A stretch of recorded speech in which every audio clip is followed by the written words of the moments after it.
해보는 놔둘 수 없다. 자, 다시 한번 해보는 거야. 자, 다시 한번 싸우는 거야. 자, 손 맞잡고 어깨를 걸고 우리 함께 이기는 거야. 자, 다시 한번 해보는 거야. 자, 다시 한번 싸우는 거야. 자, 손 맞잡고 어깨를 걸고 우리 함께 이기는 거야. 자, 다시 한번 해보는 거야. 자, 다시 한번 싸우는 거야. 자, 손 맞잡고 어깨를 걸고 우리 함께 이기는 거야. 자, 다시 한번 해보는 거야. 자, 다시 한번 싸우는 거야. 자, 손 맞잡고 어깨를 걸고 우리 함께 이기는 거야. 예, 팟캐스트 최초의 오직 엄부즈맨만을 위한 프로그램 새날 한나인 79번째 방송 시작하겠습니다. 온통 화면이 불타고 있습니다 지금. 자, 그렇게 웃기세요? 네. 왜요? 보세요, 불타고 있잖아. 네. 파란색과 빨간색이 네. 가끔씩 그런 거 있잖아요. 되게 생각하는 게 단순해서 네. 핫 그러면 빨간색밖에 못 떠올리는. 자, 실제로 불빛은요 가장 뜨거운 게 하얀색이래요. 아시죠?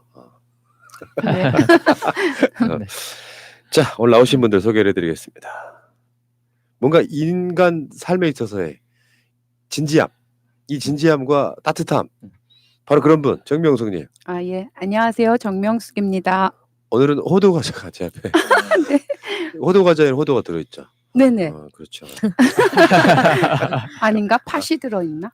아니요, 호두 과자에 호두 들어있어요. 네. 그럼. 예전에는 호두처럼 생겼는데 요즘에는 네. 이제 호두가 실제로 들어가는 아, 그렇게 네네. 바뀌었죠. 네네. 감사드리고요. 네. 다음에 커트님. 네, 안녕하세요. 커트입니다. 네. 조만간 외국 나가죠.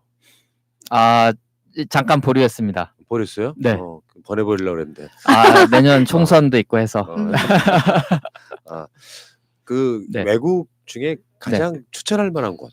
내가 가봤는데 이건 진짜 네. 대한민국 사람들한테 소개하고 싶다. 일본만 빼고 한 말씀 해보세요. 네.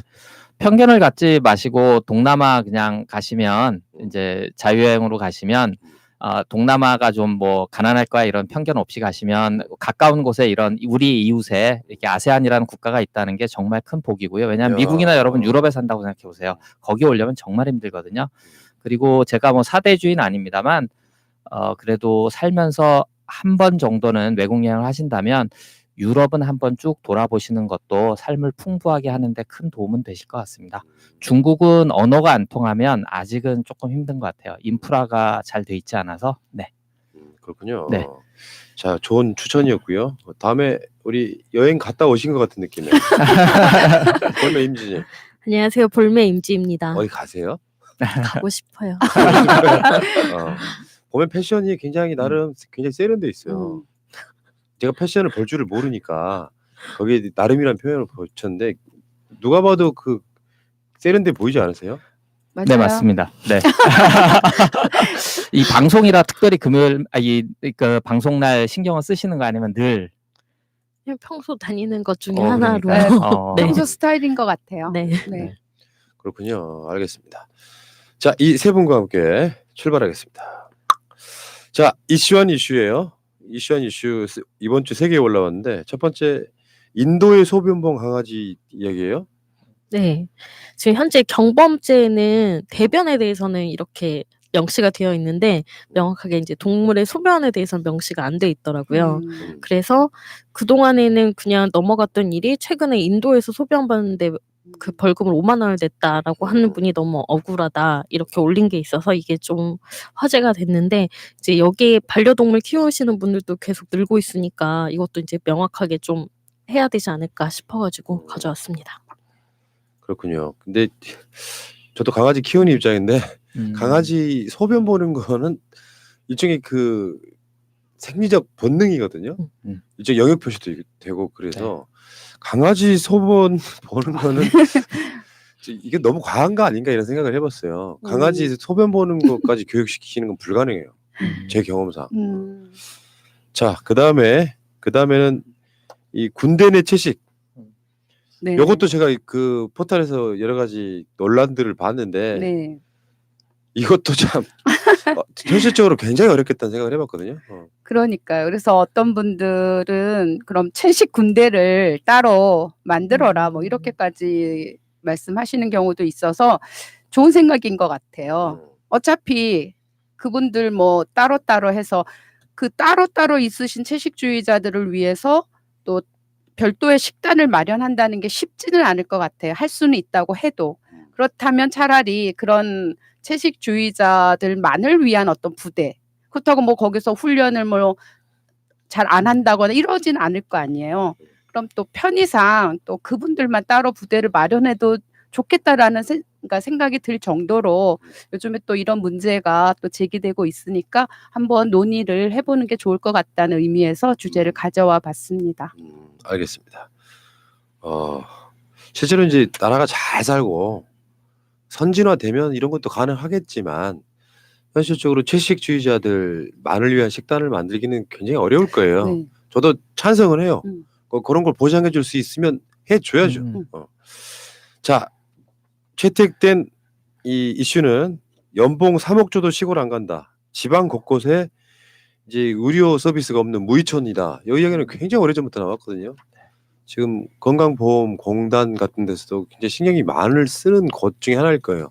급한 환자가 생겼는데 대도시까지 나가야 되는 이런 상황이 만들어지고 있는데, 자, 이거 가져오신 분. 네, 제가 가져와 봤는데요. 지금 푸나님 말씀하신 것처럼 오래전부터 여러 가지 이슈화 되긴 했지만 특별히 뭐 이게 사정이 전혀 개선되지 않고 있고, 그리고 뭐 일부 지방 같은 경우는 연봉 3억 원을 제시해도 이제 의사 선생님을 구할 수가 없는 상황이고, 그리고 요번에 한 가지 새로 이슈가 된 거는, 그래서 그러면 그 대안으로 공공의료대학원을 나라에서 만들자. 대신 이 의료대학원을 졸업한 사람은 의무적으로 5년이든 10년이든 무의촌에 가서 의무 봉사를 하는 것으로, 봉사라 해서 무급은 아니죠. 당연히 월급을 받고 대신에 이제 거기서 일을 하는 이런 제도를 만들자고 했는데, 문제는 뭐냐 하면 의사 숫자, 수급을 명분으로 해서 이렇게 정원을 늘린다거나 일반 대학, 의대 정원을 늘린다거나 공공의료대학원 설치를 의협에서 강하게 반대하고 있다는 겁니다. 제가 생각할 때는 풀어줘도 될 것 같은데, 그렇게 되면 이제 소위 말하는 월급 의사들의 월급이 떨어진다는 거죠. 물론 의협에서는 다른 이유를 대고 있습니다만 조금 설득력이 떨어지지 않나 하는 생각에서 한번 가져와 봤습니다. 네. 알겠습니다. 자, 어쨌건 이제 요즘에 의료원들이라는 것은 지방자치단체에서 운영하는 경우가 많거든요. 공공의료 기관인데, 이게 저번에 기억들 하시겠지만 홍준표가 경남지사 할 때 진주의료원 없애고 그랬잖아요. 네. 요즘 우리나라는 그런 어떤 분야든 간에 그런 편중 현상이 좀 심해요. 서울에 웬만하면 아프시고 돈 좀 있다는 분들은 다 서울에 뭐 3대 의료원 뭐 이렇게 있잖아요. 이런 데 가서 진료받고 그 유명한 교수님들한테 뭐 한번 문진이라도 받아보고 싶은 그런 분들이 너무 줄 서 있고, 그렇다 보니까 우리가 건강보험 방송하면서도 그런 이야기를 드리거든요. 동네 의원들 가도 충분한 분들이 대학병원 등으로 몰리는 이런 현상도 있고요. 근데 사실 이 공공의료한 이런 의료원들이 지방에 만들어져서 그게 국가는 노력을 하는데, 여기에 편하고 돈 잘 버는 쪽으로만, 물론 이제 여기는 그렇기 때문에 연봉 얼마를 보장하겠다 이렇게 하고 있긴 한 건데요. 그런 이야기 있잖아요. 의사와 변호사는 돈을 벌기 위한 목적으로 그 자리에 올라가는 거겠지만, 한국 사회의 현실은 실제로 법을 많이 아는, 그래서 법을 모르는 사람들을 보살펴주는 법의 기술자, 그리고 의학의 똑같은 개념으로 그런 기술자들이 나와서 뭔가 내가 최소한 사회에 기여하고 싶다. 아직도 한국 사회는 의사와 변호사가 상당히 높은 층에 있는 분들이니까 그런 관점으로 좀 어느 정도는 봉사를 해야 되는 거고 그렇다고 이 무슨 대가가 작은 것도 아니지 않습니까? 네, 그렇죠. 어. 그러니까 충분히 노동의 대가가 있는 것 같은데 음. 그럼에도 불구하고 이거를 거부하는 그런 사회 현상을 뭐 특정하게 뭐 의사 자격증을 가진 분들에게 그분들이 뭐 무한 책임을 지라는 게 아니라 우리가 그만한 대우를 해주고 사회적인 여건을 만들어 줄 터이니 이것이 좀 수급이 이루어질 수 있도록 그래야 이제 국토 균형 발전하지만 지방에 내려가려고 하면 교육이나 의료 서비스나 법률 서비스가 뒷받침돼야 되는데 이제 그게 안 되고 있으니까 근데 지금 말씀하신 것처럼 이제 특히 의사분들 같은 경우는 분명히 이게 사인이지만 어떤 내가 사익과 저희들이 모두 그렇잖아요. 내가 그냥 개인적으로 어디 사기업에 직장 생활을 하지만 내가 하는 일이 공적인 이익을 위해서 보탬이 된다면 얼마나 좋겠습니까? 내가 하는 일이 이제 그런 식으로 또 의사라는 직업의 특수성이 조금 있다 보니 이제 그것을 같이 생각할 수 있는 그런 어떤 사회적인 보장 같은 걸 만들 수 있고 그리고 여기 좋은 제도가 이제 지금 하나 제안이 됐으니까 국회에서 좀 통과됐으면 좋겠다는 생각이 듭니다. 네. 알겠습니다. 자, 넘어갈게요. 네. 자, 이메일이 와 있습니다. 그분 네. 북한 그분이 네. 지금 굉장히 요즘에 또 다시 편지를 쓰기 시작하셨는데 좋은 이야기가 들어 있어요. 부탁드릴게요. 드팽류님의 금강산에 대한 생각 두 번째 이야기입니다. 안녕하세요. 최근 금강산과 관련하여 내놓고 있는 북의 반응들을 보면 금강산 관광 하나만이 아닌 남측에 대한 강한 실망이 분명히 들여다 보입니다. 사실 이른바 많은 북한 전문가라는 분들이 개성공단과 금강산 관광의 재개에 대해 크게 떠들어 왔지만 실제 지금의 북한은 90년대나 2000년대의 북한과는 현저히 다릅니다. 거기서 나오는 몇 푼의 돈에 그렇게 목매고 있지도 않습니다. 그동안 북의 경제도 꾸준히 발전하여 왔고 특히 2014년경부터 실시한 기업의 독립채산제와 농촌의 개인 포전 담당제를 비롯한 여러 개혁 조치들이 빛을 보면서 2016년경부터는 GDP도 빠른 상승세를 보여주고 있습니다. 물론 최근 몇 년간의 제재 때문에 다시 하강세이기는 하지만요. 북에서는 남에 더 큰 기대를 가지고 있었습니다. 관광 대국을 꿈꾸는 북에 있어서 제일 걸리는 문제는 인프라입니다. 아시다시피 북의 도로와 철도, 비행기 등 모든 교통수단이 현저히 낙후하고 그것이 관광을 확대하는 데 제일 큰 영향을 미치고 있습니다. 몇 년 전에 중국 관광객들을 태운 버스가 추락하여 수십 명의 관광객이 죽은 사건도 있었지만 우선 북으로 들어가고 나갈 만한 교통수단도 현저히 부족하고 들어가서도 평양에서 다른 도시로 이동하기가 매우 불편한 것이 사실입니다. 관광지나 호텔, 빌딩 같은 것들은 북에서 나라의 힘을 짜내어 건설해 볼 수도 있지만 인프라 구축은 자체의 힘으로는 전혀 불가능한 것입니다. 그래서 북에서 남측에 제일 큰 기대를 안고 있는 것이 도로와 철도의 현대화입니다. 남북 정상회담에서도 이 문제가 많이 논의된 것으로 보입니다. 그러나 기대와 달리 남측에서는 전혀 전진이 없었습니다. 현대화를 위한 조사 사업도 미국의 승인을 받느라고 몇 달이나 걸렸고 착공식도 미국의 저지 때문에 작년 연말에 형식적으로 하지 않으면 안 되었습니다. 올해 들어와서도 아무런 진전은 없었고요. 북에서 개성공단이나 금강산 관광 문제에 대해 신경 쓴 것은 그 자체가 가지는 의미보다도 지금의 한국이 미국의 눈치를 보지 않고 남북 경협을 대담하게 해나갈 수 있겠는가 하는 의지를 보자는 것이었습니다. 그래야 북에서 가장 절실히 바라는 인프라 구축도 가능하다고 보았기 때문입니다. 그런데 이제는 그 기대를 접은 듯합니다. 남측에 대한 기대를 접었다면 열의 9은 중국의 도움을 받겠다는 것입니다. 미국이 양보하지 않고 한국이 적극적이지 않다면 북한은 중국에 더 가까이 다가갈 수밖에 없습니다. 저는 지금이 남북 관계에서 매우 위태로운 상태라고 봅니다. 경협이 시작되어야 정치적으로도 북에 대한 어느 정도의 영향력을 발휘할 수 있고 말발도 좀 서겠는데 지금 북이 금강산에 대해 몇 마디 한다고 하여 통일부 장관이 이제 와서 금강산 문제나 풀겠다고 미국을 찾아가서는 늘 뒷북이나 치는 상태가 될 수 있습니다. 빨리 도로와 철도 현대화를 위한 문제를 미국과 상의하고 미국을 설득하고 설사 미국이 반대한다고 하여도 할 수 있는 한 만큼이라도 시작을 해야 한다고 봅니다. 금강산을 가지고 북과 상의할 시기는 이미 지나갔다고 봅니다. 이상 저 개인의 생각이었다는 것을 말씀드리면서 오늘은 여기까지 하겠습니다. 다음 주에는 최근에 온 세계가 제일 관심하고 있는 문제의 하나인 북한의 새로운 길이 무엇일까에 대해 제 나름대로 예측을 한번 해보겠습니다. 감사합니다. 확실히 이분은 우리하고 좀 시각이 다른데 네. 그런데 이제 이 북미 관계나 남북 관계 등이 매체에 많이 노출되다 보니까 생각의 차이가 같아지고 있어요. 그러니까 이쪽 사람들이나 저쪽 사람들이나 생각하는 게 좀 비슷해지고 있어요.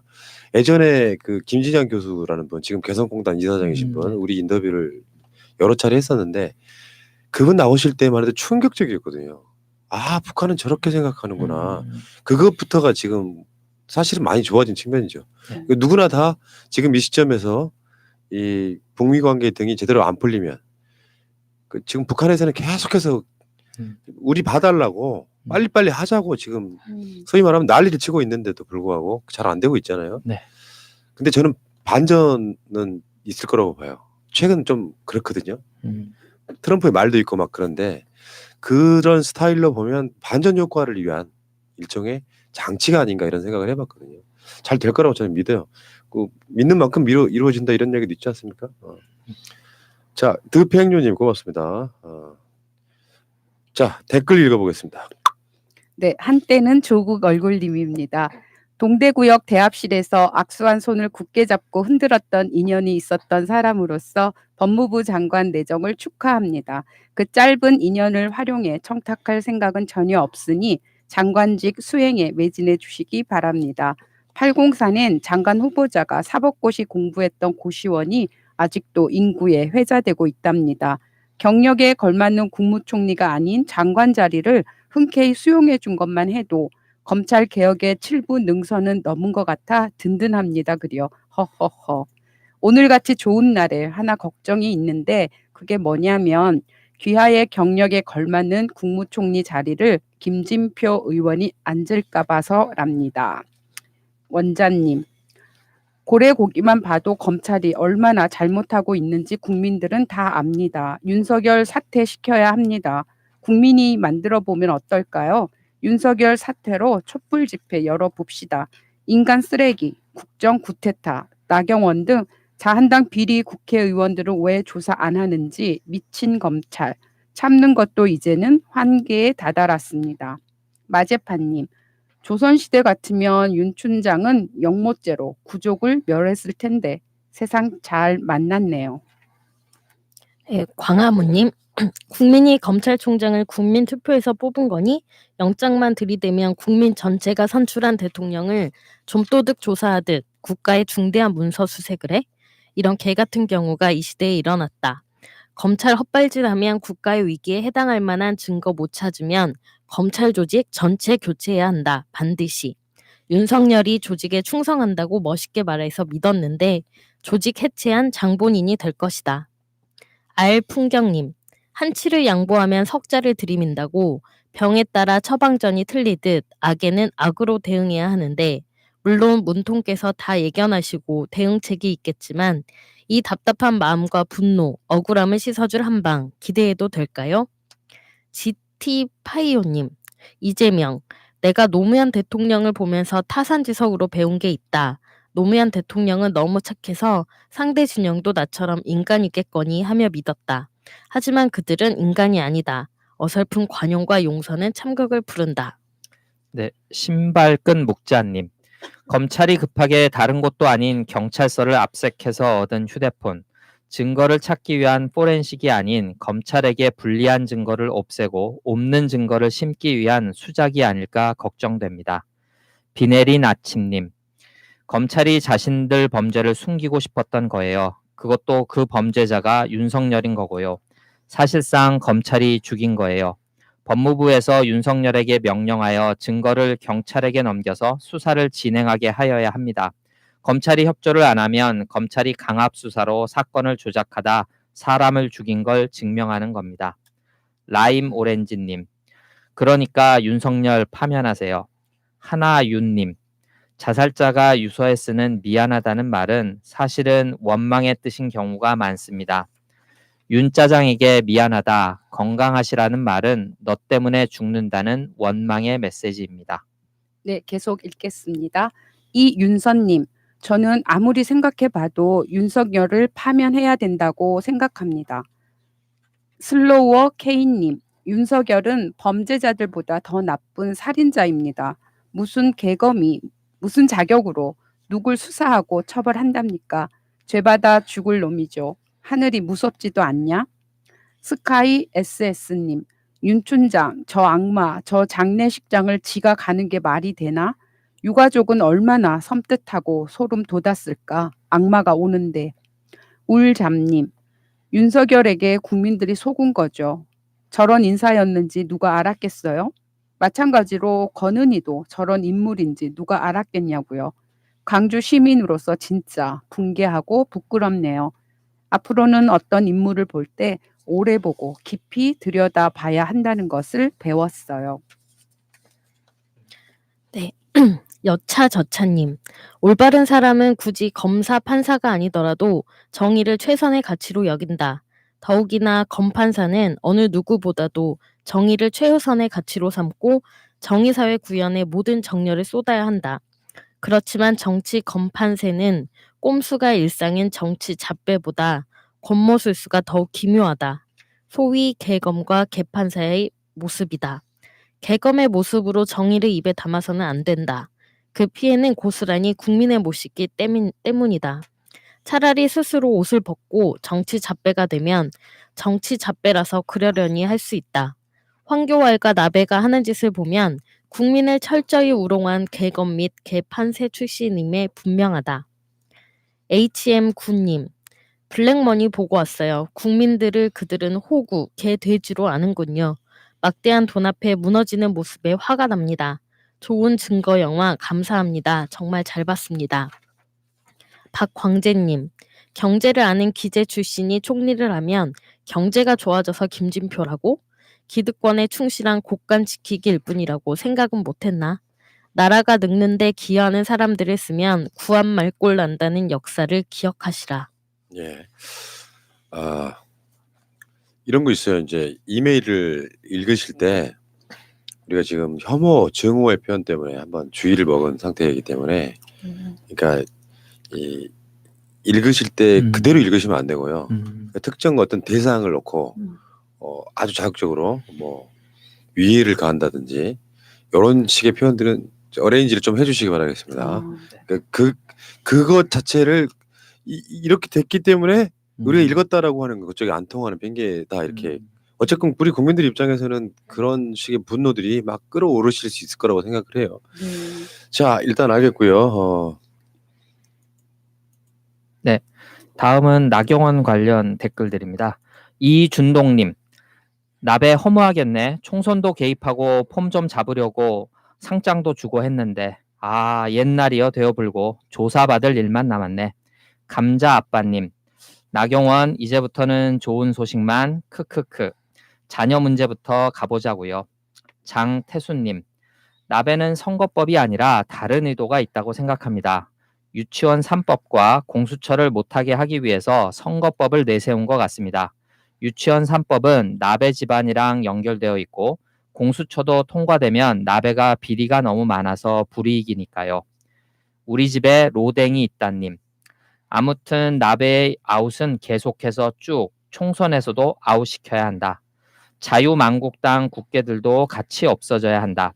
미국에서 아들 변호사비 빵빵하게 쓰지 말고 대한민국에서도 변호사비 빵빵하게 쓰면서 자신을 변호하기를. 미국의 경제만 돌리지 말고 대한민국의 경제도 돌리기 바라며 죗값 치러야 할 마음의 준비도 같이 해라.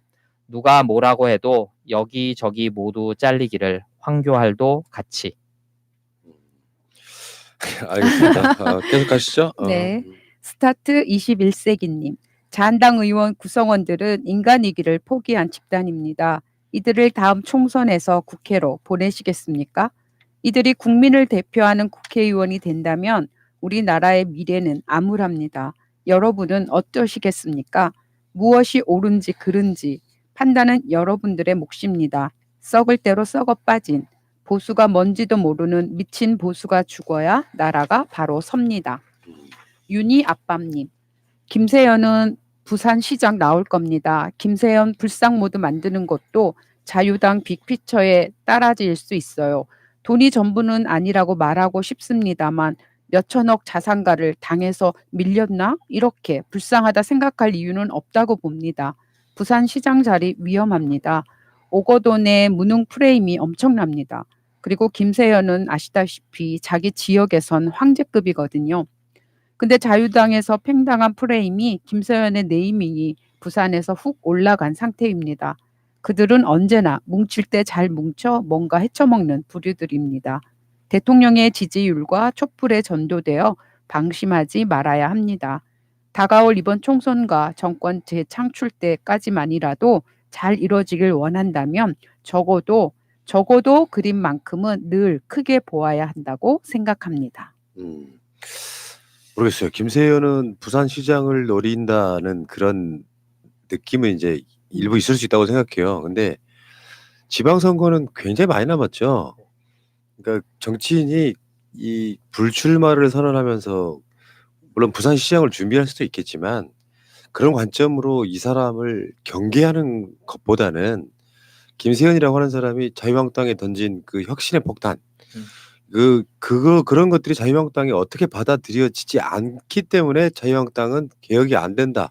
이런 의미로 써먹는 게 좋은데요. 이 확실한 메시지 하나를 이 사람 부산시장 나올 거니까 이 사람 조심해야 대로 몰고 가면 어떤 공격도 되지 않는 상태가 전 된다고 보는 거예요. 그건 그거고 그때 가서 김세연이 정말 부산에 인기 좋으면 될 수도 있는 거라고 생각하는 건데 거기에 대한 그거에 너무 매몰되어 계시면은 김세연이 우리한테 준 일종의 무기 같은 거예요. 자유한국당 해체해야 된다라고 하는 그 무기를 효과적으로 써먹지 못하는 방법이 됩니다. 그러니까 저는 그 시청자 청취자분들의 이런 너무 깊이 가버린 우려들이 오히려 정치를 뭔가 좀 다이나믹하게 만들지 못하고 있는 것도 분명히 있다고 생각해요. 자, 알겠습니다. 아름달님, 비슷한 일들이 생길 때마다 민주당에서 자한당이 저렇게까지 할 줄 몰랐다 하는데 그냥 빈말이었으면 좋겠습니다. 정치 테러당과의 협상은 무의미합니다.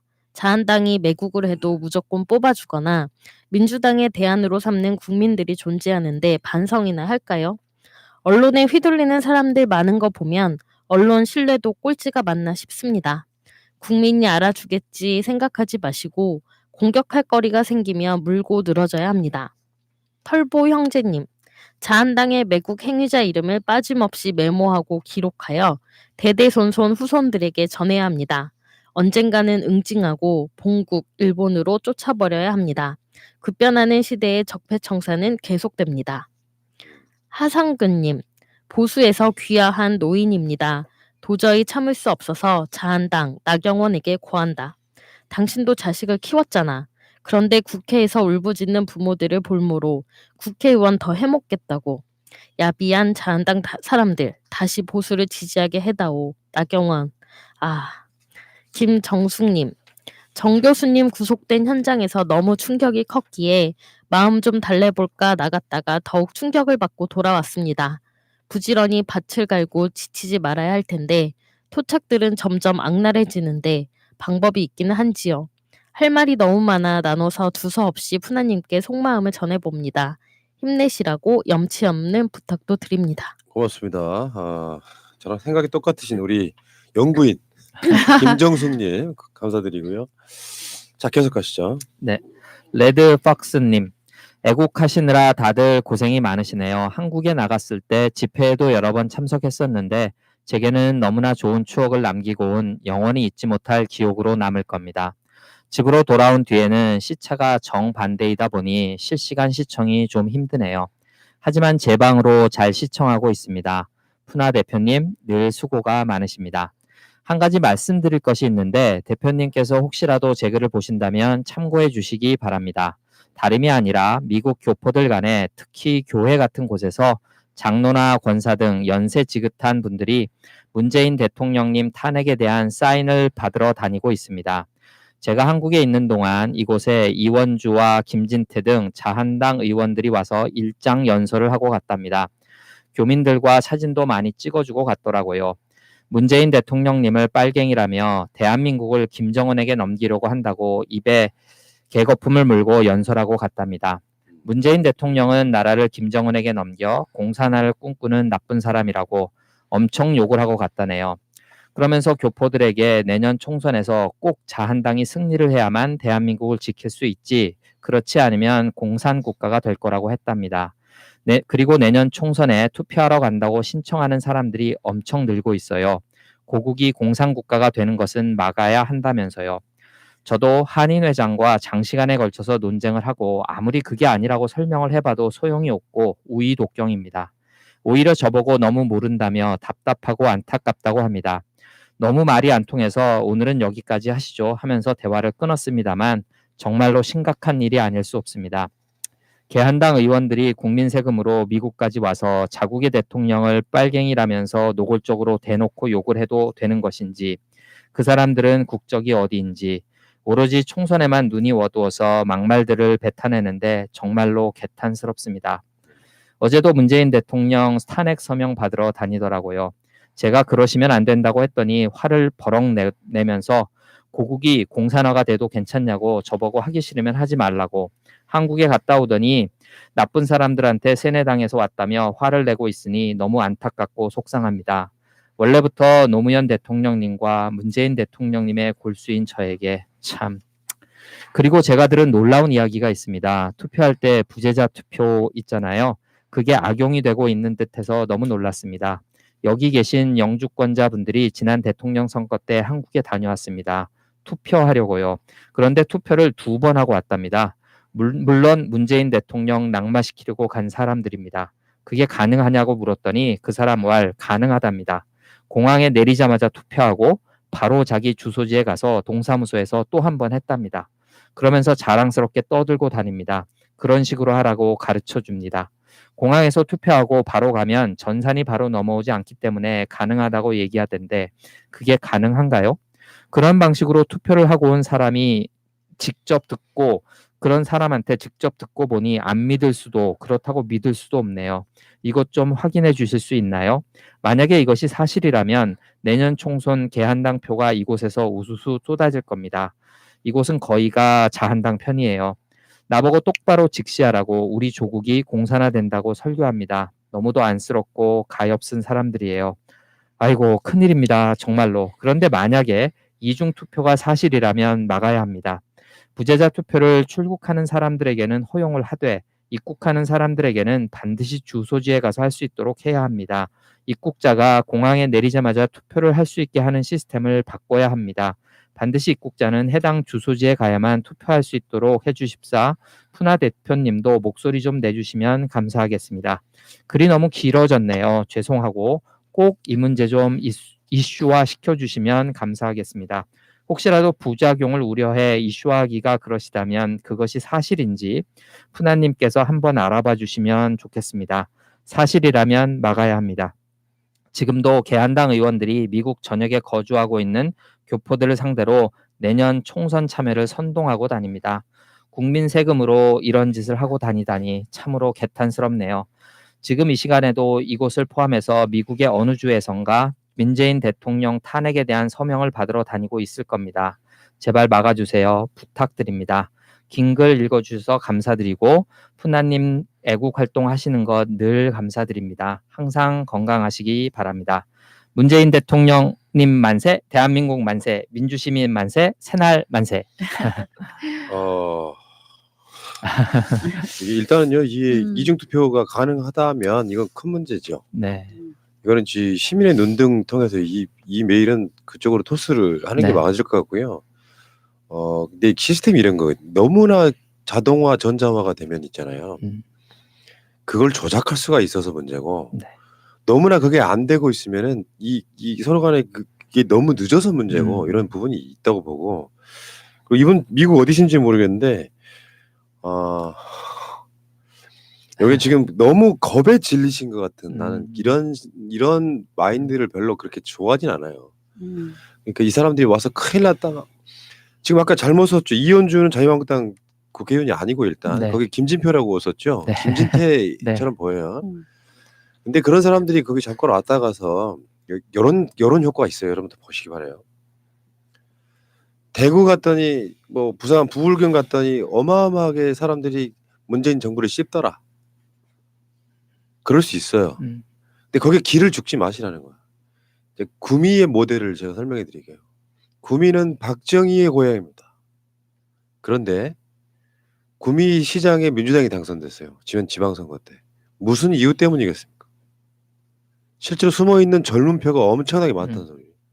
그러니까 다른 눈치 보지 않는, 제가 가끔씩 하는 저 이동대 커피숍에 그 사실상 그 커피숍을 자식들한테 열어준 그 엄마가 일요일 날인가 토요일 날인가 갔더니 태극기 집회를 유튜브로 보고 계시더라고. 근데 그런 분들은 부끄러움을 잘 몰라요. 뭐 이런 정치적 논쟁이 붙으면 뭐 토론할 생각을 하는 게 아니라 상대방 비난부터 해. 나는 그런 지점에서 그들의 목소리가 클 뿐이고요. 말도 안 되는 소리로 목소리가 크잖아요. 그러면 어떤 게 되냐면은 오히려 부작용이 나요.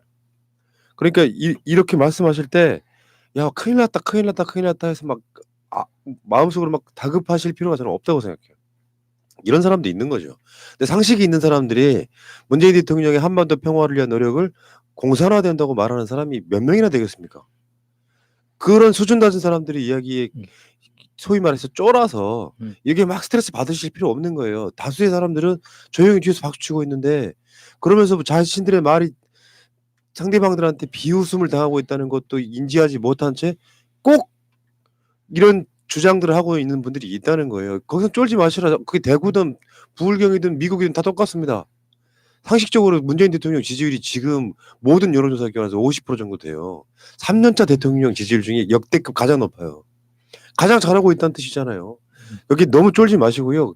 저는 항상 하는 말이 있거든요. 정치행위와 투표는 전쟁이에요. 그러니까 기세 싸움이라고. 상대방이 기세에 놀려가지고 뭔가 어마어마한 공작이 이루어지고 있을 거야. 이런 두려움 갖지 마세요. 사기 충돌해서 나아가야지. 집회 나가는 것도 마찬가지예요. 그렇게 추운 날씨에 사람들이 그렇게 수십만 명씩 뭐 어마어마하게 모이는 것 자체가 우리가 이기고 있다는 뜻입니다. 걱정하지 마십시오. 자, 알겠습니다. 그 이야기는 여기까지 하시고요. 계속 가시죠. 네, 흐르는 강물님. 새날 유튜브 댓글에서 본 패널 신민님의 글입니다. 죄송해요. 저희가 훑어보진 않았는데 이 이야기 넘어가시죠. 제 이야기인데 네, 제 이야기를 지금 할 만큼 시간이 많지가 않아서 네, 알겠습니다. 감사해요. 자, 계속 가시죠. 5252님, 일본과의 갈등이 끝나면 과연 일본 제품 불매 운동을 그만두어야 할까요? 일본 사람들은 한국 제품 사주기나 할까요? 일본 상품 불매 운동 이후 일본 맥주 수입 거의 제로. 그런데 일본 사람들은 지금도 그 이전에도 한국 제품 사지 않습니다. 예전에도 일본 편의점에서 한국 맥주 본 적 없고 유럽과 미국에선 그래도 잘 나가는 편인 현대기아차, 일본 도로에서 본 적 없습니다. 삼성 갤럭시 스마트폰 광고는 본 적 있지만 삼성 브랜드 내세우지 않습니다. 생활가전 시장에서 올해 월풀 꺾고 세계 1위한 LG 브랜드를 아예 모르는 일본 사람도 많습니다. 일본 사람들이 원래 국산품 많이 쓰는 경향이 있다고 칩시다. 그런데 먹는 음식도 말이죠. 우리나라에선 서울뿐만 아니라 여러 도시, 많은 골목에 이자카야, 일본 라멘집, 횟집이 아닌 스시집, 일본식 돈가스, 일본에서 시노쿠보 말고 한국 식당은 가뭄에 콩나듯 보이는 것 같아요. 그것도 한국식 야끼니꾸라 이름 붙인 고깃집 정도. 일본 싫다 하면서 일제 만행을 얘기하면서 일본 사람들과는 달리 우리에겐 우리 삶 너무 깊숙이 일본 제품, 일본 차, 일본 문화가 뿌리내리고 있었던 것 같아요. 이번 사태로 한국 사람과 일본 사람이 서로의 문화를 대하는 태도를 다시 보게 되었어요. 흑면마구님, 개싸움 국민운동본부, 파란장미 시민행동 등 이런 일반 시민들의 자발적이고 적극적인 활동을 보니 정말 우리가 진정한 우리나라를 새롭게 건설하는 느낌이네요.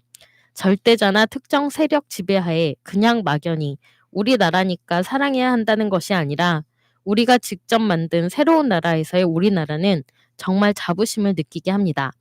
자한당, 검찰, 언론 하는 짓들 보면 한숨 나오지만 깨어있는 시민들의 행동을 보면 힘이 납니다. 알겠습니다. 그리고 하나만 한 섹션만 더 읽어볼까요? 예, 알겠습니다. 깨있는 곰님. 이번 총선에서 선거 나오는 사람들에게 국민이 요구하는 겁니다. 자기네들이 국민을 위해서 일한다고 해놓고 작금의 사태를 보면 어느 인간들이 나라를 팔고 자기 뱃속만 채우고 힘없는 국민들을 어떻게 생각하는지 적나라하게 보여줍니다. 이제 우리가 요구합시다. 국민이 현명해져야 합니다. 저는 개인적으로 유치원은 나라에서 전부 공립으로 했으면 좋겠습니다. 저쪽으로 가는 세금이면 우리 아이들 더 좋은 교육 받을 수 있겠어요. 네, 사랑님. 진짜 제대로 국뽕 맞았네요. 문재인 대통령님이 그렇게 진심을 담아 외교를 하신 건데 언론에서는 제대로 말도 안 하고 엉뚱한 황씨 단식 이야기나 떠들어대고 정말 기가 찹니다. 새나라 없었으면 어쩔 뻔했는지 감사하고 사랑합니다. 1111님. 저는 대구에서 57년 산 촌놈입니다. 새날을 애청하고 있는 애청자입니다. 제가 새날을 위해 할 수 있는 건 광고를 보는 것뿐이네요. 오래 방송하시고 건강하시고 좋은 방송 부탁드립니다. 구독과 좋아요는 당연히. 네. 다 읽어도 될 것 같아요. 네. 자, 계속 넘어가시죠. 네, 신오키님입니다. 새날 광고 봐줘야 해서 취침시 소리 줄여놓고 켜놓은 채 잡니다. 새날을 살려야 해요. 새날 정말 좋습니다. 광고 들어야 하는 줄 몰라서 그동안 건너뛰기 정신없이 했는데 그게 아니었어요. 이제부터 광고 다 볼게요. 새날 짱, 푸나님, 마차님, 왕팬입니다. 일하자 즐겁게님. 유튜브에 공식 항의합시다. 도대체 어떤 게 증오정치라는 거지. 정신 안 차릴래? 제대로 된 해명 없이 유튜브 너네 고소하기 전에 다시 복구하고 공식 사과해라. 신취선희님. 새날을 맞이하고자 우리들에게 여러 마당을 올리셨습니다.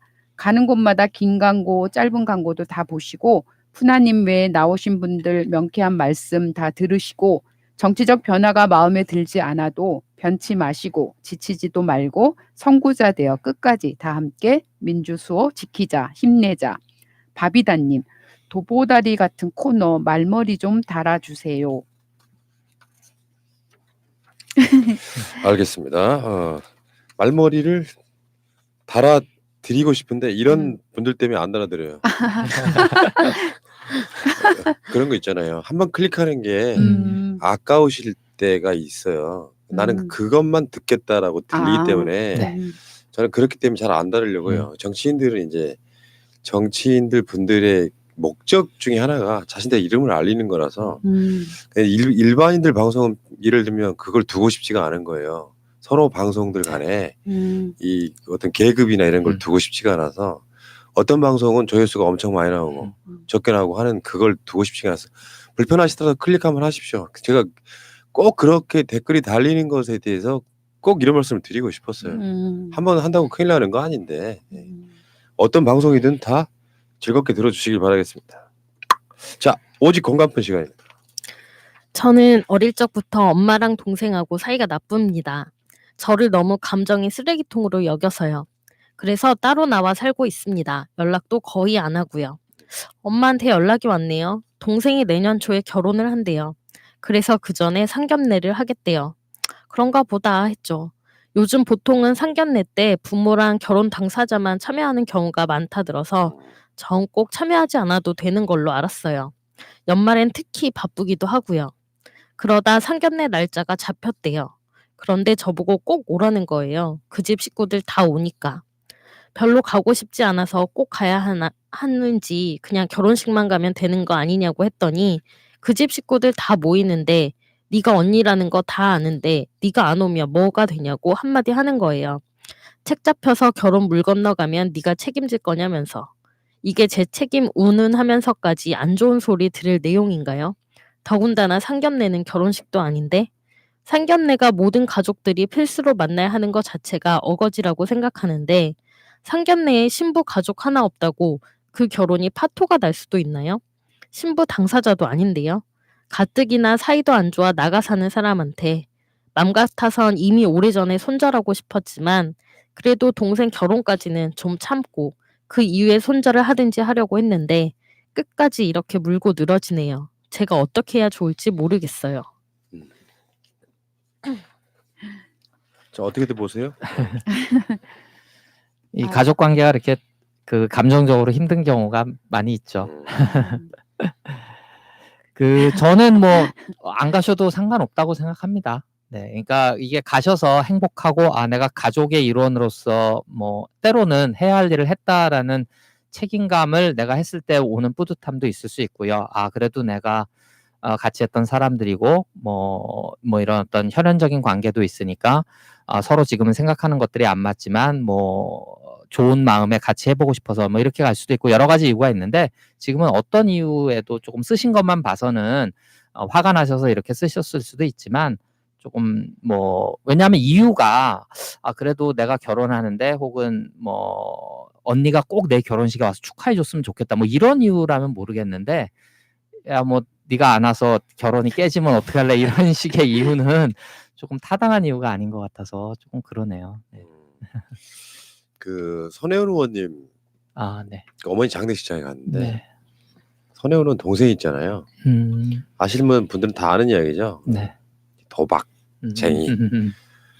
그런데 빠지면요 가족이 없어요. 왜냐하면 수십 년 동안 피해만 주거든. 결국에 이제 소위 말하면 천륜을 끊는 거예요. 어머니 돌아가셨는데 안 왔어. 근데 이제 이런 경우는요, 저는 이렇게 봐요. 가치관이라면 난 어떤 사람한테도 뭘 강요하고 싶지가 않아. 가족이란 거 중요하지 않다고 생각하는 사람한테 뭘 굳이 가족 아내 모르네 뭐 간에 안 간에 이야기 들을 필요는 없다고 생각하는데 나는 그런 모든 것들이 가장 중요한 바탕을 까먹고 있는 거라고 생각해요. 세상 사람들의 모든 시작은 난 가족으로부터 출발하는 거라고 생각해요. 실제로 그렇지 않습니까? 가족 간의 사이가 안 좋으면서 밖에 나가서 봉사활동 하시는 분들 그런 경우 많잖아요.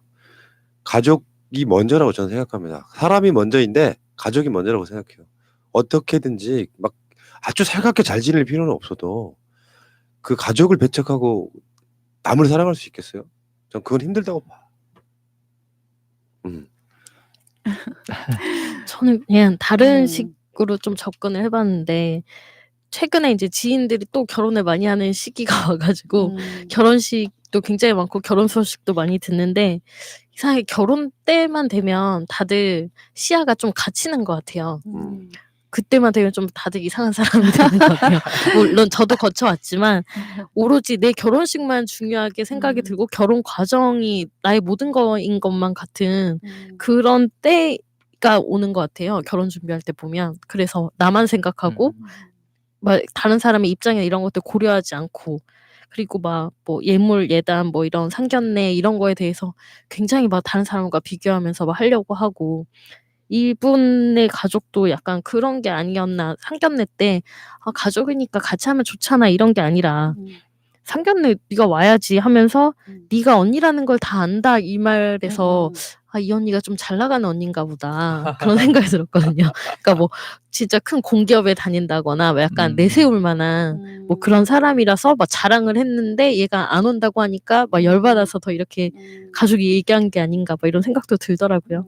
그래서 결혼식 문화도 계속 바뀌고 있는데 이런 식의 정말 약간의 허례허식일 수 있는 그런 거라면 바뀌는 게 맞지 않나. 내가 봤을 때는 이런 가족은 어느 쪽인가가 굉장히 이기적이에요. 그 이기적이어서 어느 순간에 특정 타이밍에 학을 뗀 거야. 근데 지금 이분 시점에서 이렇게 보면은 이 동생이나 가족은 그래도 정이 남아있다고 보이거든요. 그거 같아요. 그러니까 그쪽도 이제 식구들 다 나오고 언니 있다고 하는데 안 보이면 자기네도 뭐 좀 가정에 문제가 있는 거 아니야라고 오해할 수도 있겠다고 이제 지레짐작해서 오해는 아니죠. 문제 있죠. 그러니까 그 상대 사돈댁에서 혹시라도 이제 그렇게 생각할까봐 이거 맞춰야 되겠다 이런 그 조바심이 조금 더 들어가 있지 않을까. 저는 좀 그런 생각이 들어요. 그러니까 언니 입장에서도 생각해 보면, 그러니까 대한민국에 가족 제도가 있는데 그것을 거스르는 게 얼마나 불편하고 힘들겠어요. 나도 이런 엄마 있어, 이런 아빠 있어, 이런 동생 있어, 결혼해, 뭐 축하해 주고 싶어, 뭐 이런 걸 하면 얼마나 좋겠어요. 근데 그런 사정이 안 되니까 이제 상견례를 빠지려고 하는 건데, 근데 결정은 이제 너무 이기적인 판단을 해서도 분명히 안 되겠죠. 왜냐하면 내가 또 감당해야 될 것들이 있으니까 어떤 공동체는 소속해 있으면. 근데 어렵긴 한데 저는 그래도 마지막 결정은 당신이 가셔서 여러 가지 죄책감이나 이런 것 때문에 내가 안 가는 것보다는 가서 참석하는 게 기쁘시다고 하면 가는 게 좋고 괜히 막연한 책임감 때문에 참석하시면 계속 힘들 수도 있을 것 같아요. 네, 저는 조금 네. 정 가기 싫으면 안 가는 게 맞는 것 같아요. 괜히 가서 얼굴 펴지지도 않고 또 얼떨결에 이 결혼 반대세 뭐 이런 그런 분위기라든가 뭐 상황을 만들어낼 수도 있어. 사람이 그 감정이라는 게 묘한 거기 때문에 그래서 저는 차라리 너무 가기 싫은데 억지로 갈 필요 없고 이미 나와서 살고 있는 가족이라고 하면 저는 뭐 굳이 그렇게까지 할 필요는 네. 없다는 생각이 근데 들어요. 이런 게 있어요. 그것만 놓고 보면 그럴 수 있는데 시간이 지나보면 다 이게 다 이제 소위 말하면 서로 감정의 응어리로 남아서 그러니까 과할 필요는 없는데 기본은 해야 된다고 생각해 나는. 네. 그게 이제 응어리로 남아가지고요. 서로 복수하듯이 무관심하다 보면 핏줄이 딱 끊기는 순간이 와요. 근데 이게 사람에 따라서는 성격이 다 다르잖아요. 근데 가족 중에 한 사람이라도 그 가족 간의 끈을 놓지 않는 사람이 있으면 모르는데 서로가 성격이 비슷해가지고 그럼 안 보고 말지. 그러면서 이제 한번 연락 안 하기 시작하면 결국에는 10년, 20년 지나도록 연락 안 하고 삽니다. 근데 그 특정 순간에 다시 돌아가는 건 굉장히 힘들어요. 그러니까 가족에 대한 부분은 나는 의무라고 생각해요. 그러니까 기본을 해야 된다고 생각해. 이걸 내가 귀찮고 힘들다고 해서 이걸 딱 잘라버리잖아요. 그 순간이 이제 내 스스로 그러니까 세상 자체에 고립되는 딱 그 순간이라고 봐요. 예를 들면 저는 우리 가족은 그런 과는 아닌데 제가 막 너무 힘들고 그랬을 때도 가족이나 어머니나 형제들은 명절 되면 내려오라고 막 했던 기억들이 나는데 그 시절이 저는 아깝더라고요. 한 5년을 그랬어요. 근데 그게 다 지나고 나니까 5년이니까 중년 지나고 나면 확 늙어버리는 느낌이 들어가지고 그때 내가 왜 그랬을까? 가족들이 바라는 건 나한테 돈을 바라는 게 아니었을 텐데 돈 좀 못 번다고 고향을 못 가는 건 바보 같은 짓인데 이 경우는 좀 다르잖아요 또. 자, 가족은 잃지 않았으면 좋겠어요. 핏줄이 중요한 건 아니겠지만요. 나중에는 언젠가는 그래도 세상 어떤 사는 시점에서 가장 중요하게 나를 지켜주는 건 가족이더라고요. 자, 알겠습니다. 힘내시고요. 자, 오늘 채널 한나인 79번째 방송. 이야, 79에 벌써. 다음 주엔 80이군요. 80 아주. 네. 자, 고생들 하셨고요. 방송을 끝까지 시청해 주신 분들께도 감사드리고 마지막 부탁은 좋아요와 구독 좀 부탁드리겠습니다. 자, 물러가겠습니다. 고맙습니다. 감사합니다. 네. 아무래도 이건 아니야. 해도 너무 하잖아. 민주주의 평화 통일 다 죽어간다. 이대로는 놔둘 수 없다. 자, 다시 한번 해보는 거야. 자, 다시 한번 싸우는 거야. 자, 손 맞잡고 어깨를 걸고 우리 함께 이기는 거야. 자, 다시 한번 해.